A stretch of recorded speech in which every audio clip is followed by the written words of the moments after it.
আর আমার এসি পরীক্ষার আছে 10টা দিন, কিন্তু এখনো পুরো সিলেবাস শেষ করতে পারিনি। যাই হোক না কেন, হাল ছাড়লে হইব না, প্রচুর পড়তে হইবে। আর এইটা হলো আমার লেখাপড়ার রুটিন। আগে দিতাম 1 ঘন্টা, এখন দিব 10 ঘন্টা, যাতে সিলেবাস শেষ হয়। গুরুজনদের কাছ থেকে শুনেছি কষ্ট না করলে কেষ্ট মেলে না। এই 10 দিন রাত দিন কষ্ট করতে চাই। যদিও সামনে ঈদ, এটা বড়টা। যদি চ্যানেলে না দিই ভিডিও, তাহলে আমার চ্যানেল যাবে বা অর্থাৎ ইউটিউব চ্যানেলের ইমপ্রেশন ডাউন হয়ে যাবে। এতে খুব খারাপ প্রভাব পড়বে আমার ইউটিউব চ্যানেলের উপর। যাই হোক, স্যাক্রিফাইস তো একটা করতেই হবে। তো আপনারা যদি পাশে থাকেন তাহলে এটা নাও হতে পারে। এডিটিং এবং ভিডিওগ্রাফি করার জন্য যথেষ্ট সময় না থাকার কারণে ভিডিওগ্রাফি অতটা ভালো হচ্ছে না। যাই হোক, যতটা পেরেছি চেষ্টা করেছি ভিডিওতে ভালো ভালো নেচার যোগ করার জন্য। আপনারা তো জানেন আমি গ্রামের ভিডিও বানাই, আমি একটা গ্রামের ছেলে, তাই গ্রামে ভিডিও বানাই, গ্রামের চাষবাস সবকিছু আপনাদের দেখাই। নতুন নতুন ভিডিও বানানোর উৎসাহ দিতে আমার চ্যানেলটিকে সাবস্ক্রাইব করতে পারেন। আমার বয়স কিন্তু বেশি নেই, মাত্র 16 বছর। ছোট ভাই কিংবা বড় ভাই হিসাবে সাবস্ক্রাইব করে দাও। সকালে 4 ঘন্টা পড়ালেখার পর আমি গেছিলাম আমাদের সেচ প্রদান করা মেশিনটা নিয়ে আমাদের নদীর পাড়ে। মেশিনটাকে টুক করে স্টার্ট দিয়ে রসুন এবং পেঁয়াজ বাড়িতে পানি দেই।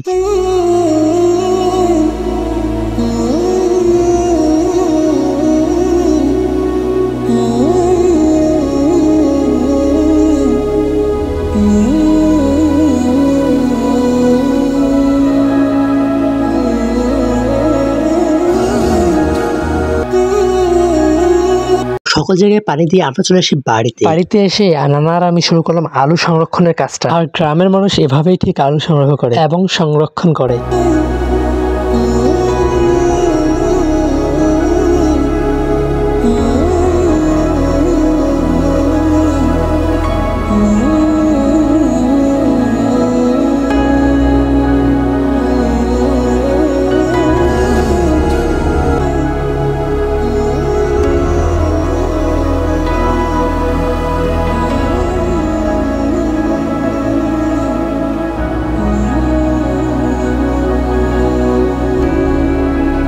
এরপর আমি নানাকে পানি এনে দিচ্ছিলাম এবং নানা গরুকে গা ধোয়াচ্ছিল। আর আমাদের এই কষ্ট খুব তাড়াতাড়ি শেষ হচ্ছে, কারণ আমাদের কলে মডার লাগানো হচ্ছে। যাই হোক, এটা আরেকটা ভিডিওতে দেখেন।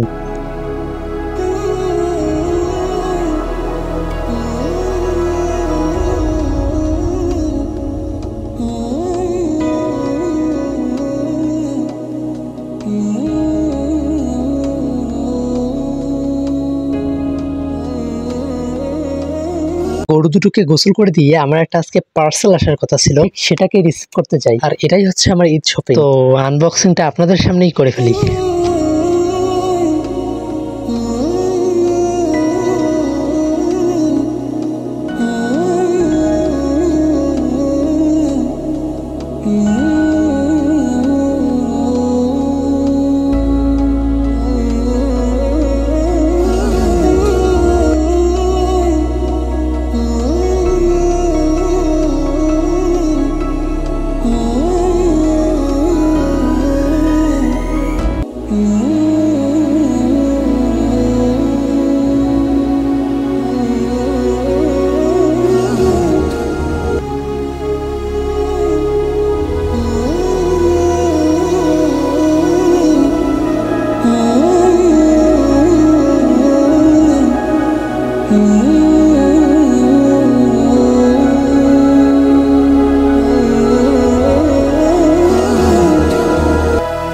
তো আলহামদুলিল্লাহ পণ্যগুলো মোটামুটি ভালোই পেয়েছি। যতদিন তারা যে অর্ডার করেছি ভালোই প্রোডাক্ট দিয়েছে তারা। ভিডিওতে দেখতে পাচ্ছেন আমার চুলগুলো অনেক বড় হয়ে গেছে। একদিন পরে তো ঈদ, তাই চুলগুলোকে কাটতে এলাম। সবাইকে জানাই ঈদের আগাম শুভেচ্ছা। চুলগুলোকে ভালোভাবে কেটে চলে আসলাম বাড়িতে। খাওয়া দাওয়ার পর্বটা সেরে বসে পেলাম পড়ার টেবিলে। এই বসতেই যেন হয় রাত পার। তো দুঃখের কথা এই যে আমি রাত জাগতে পারি না, কিংবা 11টার মধ্যে ঘুমিয়ে পড়ি। তো এ পর্যন্তই ছিল, সবাইকে টাটা।